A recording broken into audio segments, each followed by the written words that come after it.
Hello my friends, hope you guys are doing well. Good to see you all again. Today we're going to get cracking on the RM250 again. We've got the carburetor to work on today. Going to completely overhaul that thing. It's just an old crusty stock carb, and I'm going to add some stuff to it to make it run better than a stock carb, and of course going to make it look a lot better than the stock carburetor as well. So why don't we get going on today's project. So here is the carburetor we'll be running. It is a 21-year-old carb off of 2001, so who knows the last time it's been opened up or rebuilt. Looks to be in pretty good shape. Noticed a few stripped float bowl screws. A little bit dirty, but other than that, I think it's pretty much good to go. Now, the reason why I'm using a stock carburetor, an old carb like this, is because the whole theme of this bike is a budget type build. Everything has been pretty much refinished on this bike instead of replaced. The only parts I replaced on this whole bike were the brake rotors, sprockets, bearings, seals. I added a cylinder head on there. Obviously tires, new piston, obviously wear items inside the engine. But other than that, everything has been refinished, including like the wheels, even the spokes, calipers, master cylinders, exhaust. Engine stuff, you name it, it's all just been refinished, which has been a lot of fun, but also a lot of work. And we're going to continue the theme with this carburetor here. So how about we clean it up, get some of this dirt off of here, and strip it completely down.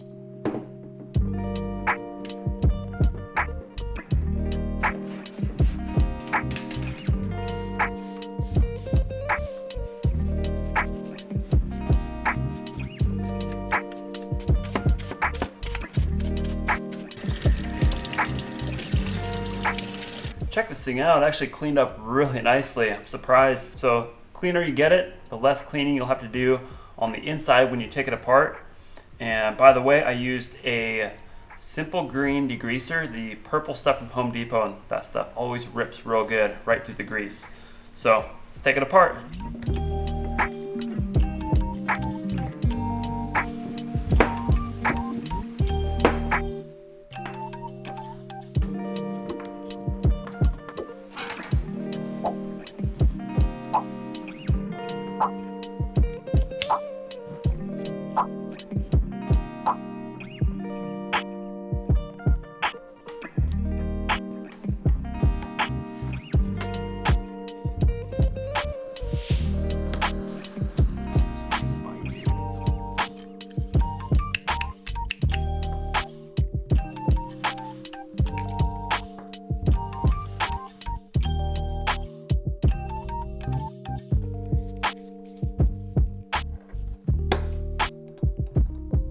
So the carb is completely apart except for the throttle position sensor. I'm gonna have to pull that off as well, and I wanna keep it in the same position. So the mounting holes right here are slotted for adjustment. So I'm actually gonna make a little punch mark up on top right here.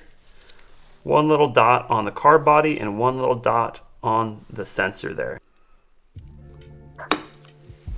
So all you need is these little point marks here. You can do it with a fine point screwdriver or just a punch.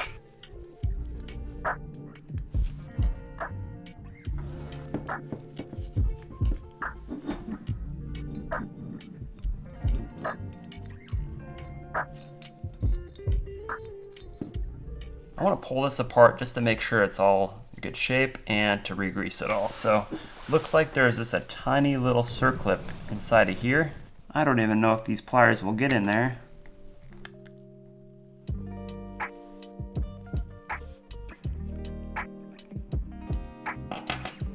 So the carb is completely apart. It actually looks to be in pretty good shape. Just your normal wear and tear, plugged up jets. Now, in order to coat these, I'm actually gonna Cerakote them. And so they need to withstand some heat. And so I need to pull all the O-rings off. I believe the carb body is completely apart. I'm gonna try to take out the needle seat here. Work on that later. Need to pull the seal off of this.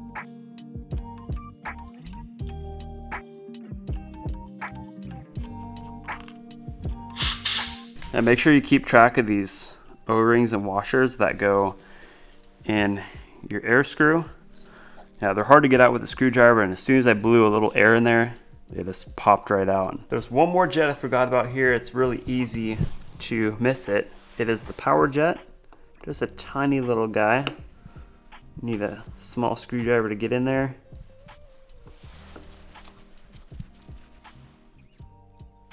Now on most carbs, the needle seat is removable. However, on this one, it surely looks like it is pressed in. There's no set screw or retaining ring, or it doesn't really thread out. So this one looks like it won't come out, so I'm gonna leave it in. Hopefully there's no O-ring in there. So the parts that I'm going to coat are all ready to go. They're all stripped down, completely bare.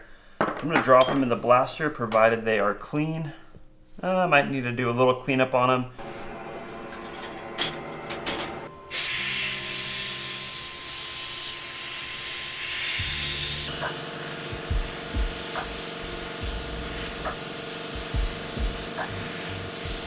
You want to make sure you get every little hole and crevice blown out, because if there's one particle of sand, that'll plug up your pilot jet or possibly enter your engine through the fuel. Next step is to drop all the parts into a bucket of acetone, and we're going to let these things sit in there for probably half hour or so.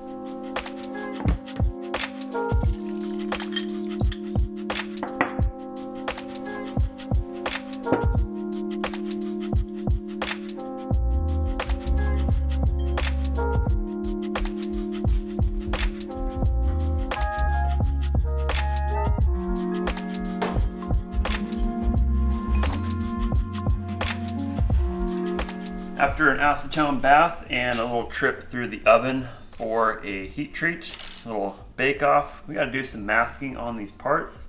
Actually, it looks like some oil came out of this hole here, which if that gets underneath the Cerakote, it's gonna ruin it. So I might actually have to dip this through the acetone again and bake it. You do not wanna see any of that coming out after a trip to the oven. I'm gonna let this carb sit in the acetone some more and run it through the oven again, just to try to get rid of the rest of that residue. So the carb burned out clean this time. I don't see any residue coming out of it. So just gotta do a little masking and we'll be ready to spray.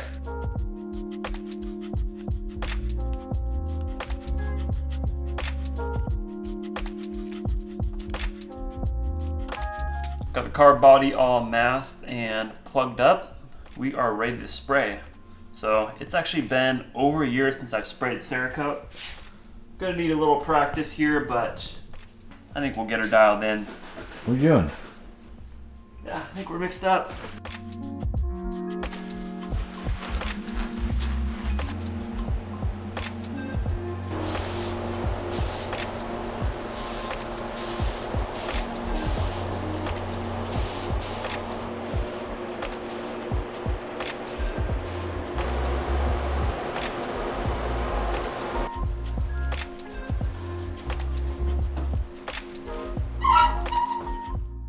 Here we go, boys. Got my oven mitts. I think the carburetor's done. I smell it. Oh, that's a sweet color. So as soon as the parts are cooled down, they are ready to work with and we can get to assembly. Coatings are all done. Really like how these turned out. Came out super clean. Now, Cerakote is like the perfect coating for this type of application because it's super thin and it doesn't matter if you get it, you know, in some of these threads, it won't affect the threads, but it's also super strong. It's fuel resistant as well. So if you spill a little fuel on here, it's not gonna affect it. So if you guys want to check out the coatings I used on this carburetor, I used, let's see, tungsten on the body and graphite black on the bowl. I will have both of those colors linked down below. So the next step here is I'm actually going to clean up the inside bore of the carb, and it's got a little bit of tiny pitting from the blasting. I'm just going to hit it with a small abrasive wheel.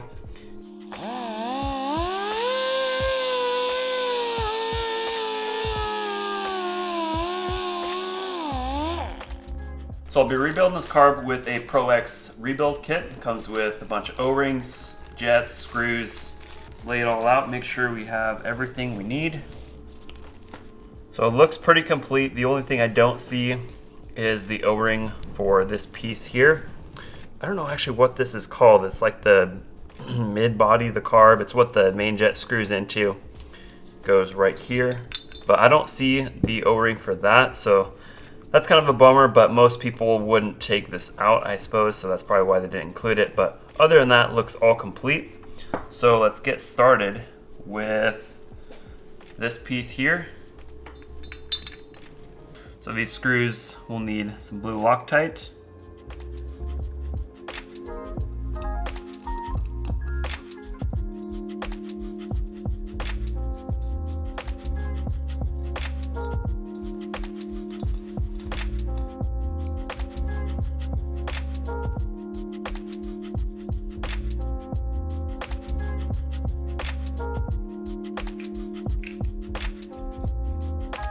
For the float height, pretty much what I run standard is just level with the surface of the float bowl right here. So basically I'll push it until the float valve starts to engage. You can also check it by tilting your carb slowly upside down, and you can see where the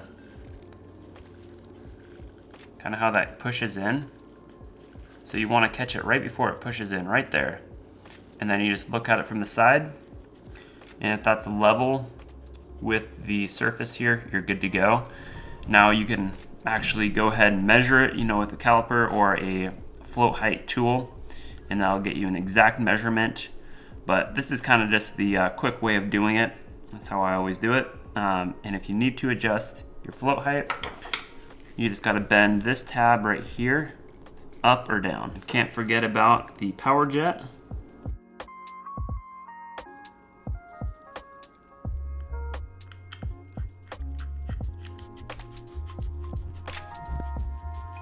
All right, let's see how this color combo looks. The black and the tungsten. Oh, baby. And it's nice. Pro X supplied some new float bowl screws. The other ones were stripped out.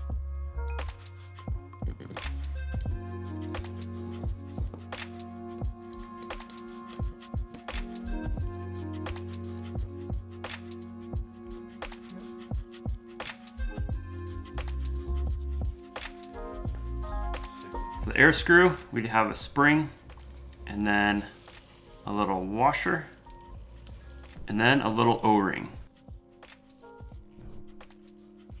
Notice after you sandblast the carburetor, there's a little bit of, I wouldn't even call it like sand, it's more like dryness in the threads. And so to combat that, I just add a little dab of grease to the O-ring and the threads. Don't want to put a lot on there, just enough to kind of lubricate it. This is one of the downfalls of sandblasting. So I'm going to turn the air screw all the way in till it seats. And I'm going to go to the standard setting, which is 2 full turns out. Now we're going to get this little throttle assembly back together.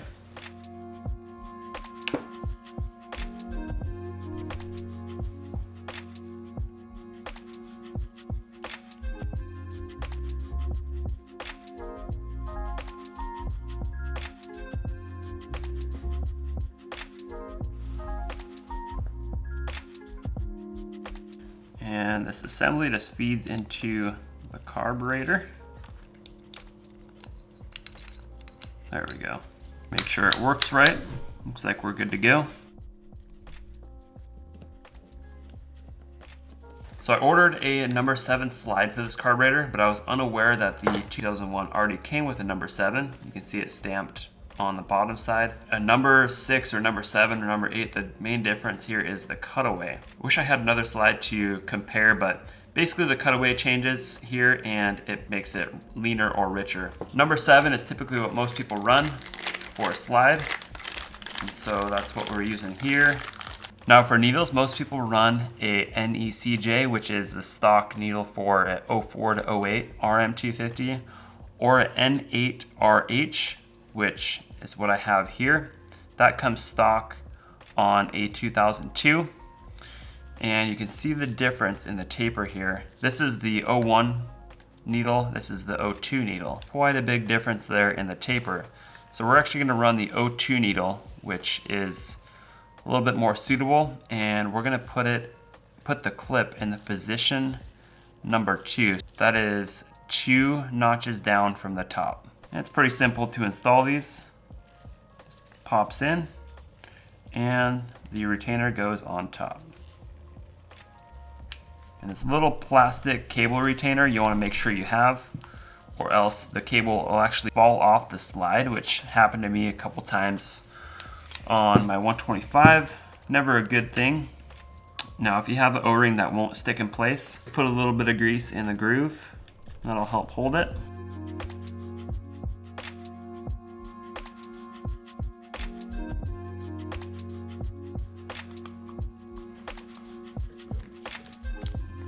As far as jetting on a carburetor and where I start, I usually look online on like the forums with the specific year and model, try to get a good idea of what other people are running with a similar elevation, similar area of the country, and kind of start from there. I also look on the Pro Circuit Jet Guide, I guess you call it, and that's usually a good place to start. So with this carburetor, a 2001 to 2002 RM250, I ended up with a 162 main, 48 pilot, 45 power jet, the N8RH needle, number 7 slide, and then 2 positions down on the needle, and also 2 turns out on the air screw.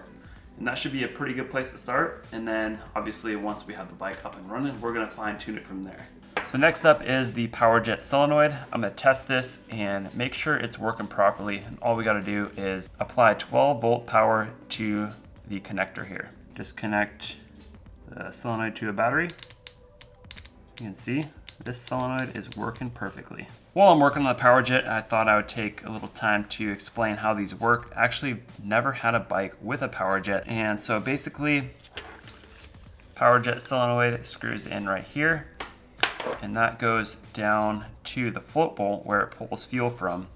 And normally the solenoid is in a closed position, so it blocks off the flow of fuel, and that fuel comes out right through this little brass pipe. So basically at certain RPMs or certain throttle positions, that is when the solenoid engages or opens up and allows the flow of fuel. That's why this carburetor has a throttle position sensor here. So on this particular carburetor, or on this bike, from 2000 to 3000, this solenoid opens up and allows that fuel to come from the float bowl up into through this pipe into the fuel stream. And then also at 9,000 to around 10,000 RPM, it opens up again. So remember this little power jet that we installed right here, the tiny little guy, that controls the amount of fuel going through the power jet circuit and coming into through this pipe here. So I don't know if a carburetor with a power jet actually works or produces any more power than a standard carb. Kind of a cool little feature, but also it just adds to the complexity of these, and you have another jet that you have to think about when you're tuning.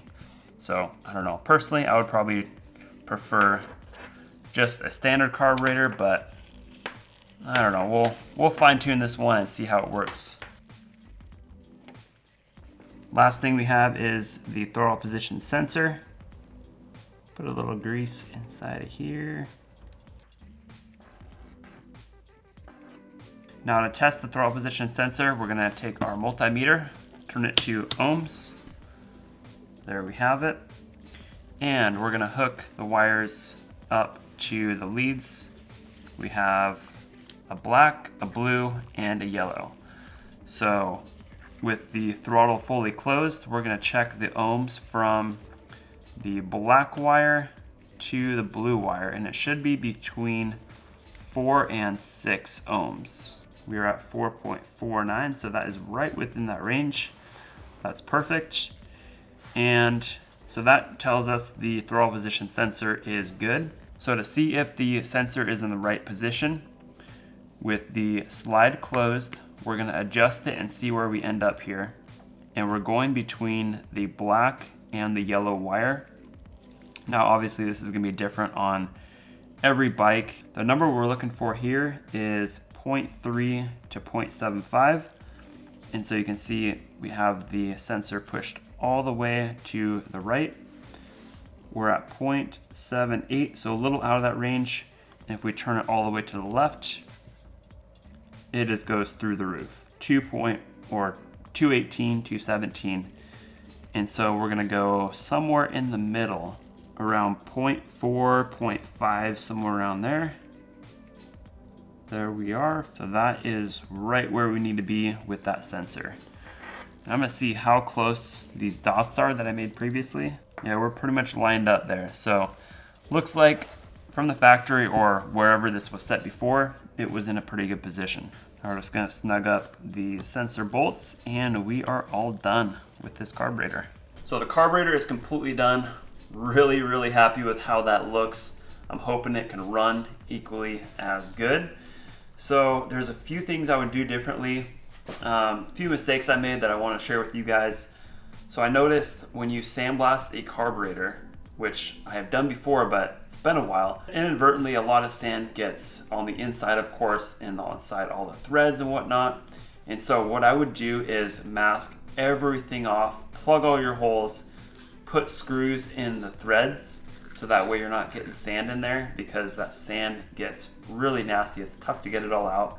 I blew this carburetor out with compressed air, cleaned it with water, had it soaked in acetone, and there's still a little bit of grittiness in some of these threads. So if you're gonna take on a project like this, definitely take your time with your masking and take little silicone plugs, plug all these little holes off. So that Pro X carb kit worked out pretty good. Carburetor came together really nicely. All that stuff fit perfectly, and the jets were just spot on size-wise. But the only thing it didn't come with was that mid-body, or like the main jet holder little O-ring, which is interesting because every other carb kit did not have that either. And you can't even buy it new from Suzuki either. You gotta buy the whole stinking carburetor. So that's the only gripe about that kit. Now, if you want to pick up one of those kits, I will have it linked down below in the description. After doing some more digging, I came across the replacement O-ring for the jet block. Now you have to buy it separately from any carb rebuild kit, which is weird, but in case you guys need it, I will have it linked down below in the description. It is like $15, which is kind of pricey for an O-ring, but luckily the one on this carburetor was fine. And I also have the slide, the 7.0 slide linked down there too. It's actually the same website. JD Jetting has the O-rings and the slides if you want a 6.0, 7.0, 8.0, whatever you need, they have it. Now one thing about the O-ring, you want to make sure you're buying the right one for your bike. Now this one is considered a Kian PWK short block carburetor. So you want to do some research and make sure you're buying the right O-ring. Before we toss that carb on, I have a reed cage and intake boot here to fit up. I have a V-Force reed cage that came on this bike. So I'm gonna pull the old duct tape off, get these guys bolted up. Don't leave your shop rags in your intake. I might have learned my lesson with that one time.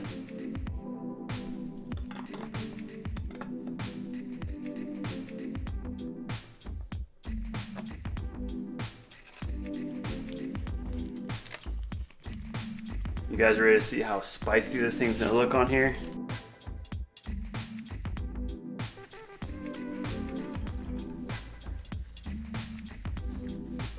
Not bad. See you guys later. I gotta go take care of business. So I picked up this blue hose from Niemela, add a little flavor to this carburetor. It's a perfect match for the fat head here. Look at this. That's like spot on. Sometimes you gotta put a little lube on the tip here. It's nice to have good fitting hoses, but there we go. It'll slide on. So typically how these are routed, this side wraps over on top of the carburetor like that. Then they go through the holder here and through the hole in the swing arm. And then I like to route them inside the linkage, right through here. Leave about 1 inch below the linkage. And then do the same with the other side. trim it off flush with this one. And then the ones coming out the side of the carburetor, just go through the holder on the same side. I've got my 4 hoses nice and even. I'm gonna throw a zip tie around them to hold them in place. That is looking nice and clean. And one more little organization piece we can use is this clip to hold the 2 hoses up on top here. Keeps them nice and neat up here. Another option for routing these hoses is to put them kind of behind the engine and down underneath, right through here, kind of into the skid plate area. Now for your actual fuel supply line that comes from your tank, you want to use a rubber hose. It's like the stock one, that way it's a lot stronger in case a rock comes up and hits it. Well, I think all of our parts on the table are gone. Everything's on the bike. We made quite a mess today, but I think that is as far as we're gonna go. So like we normally do, we're gonna drag this thing outside in the sunlight and get a few beauty shots of it, so enjoy.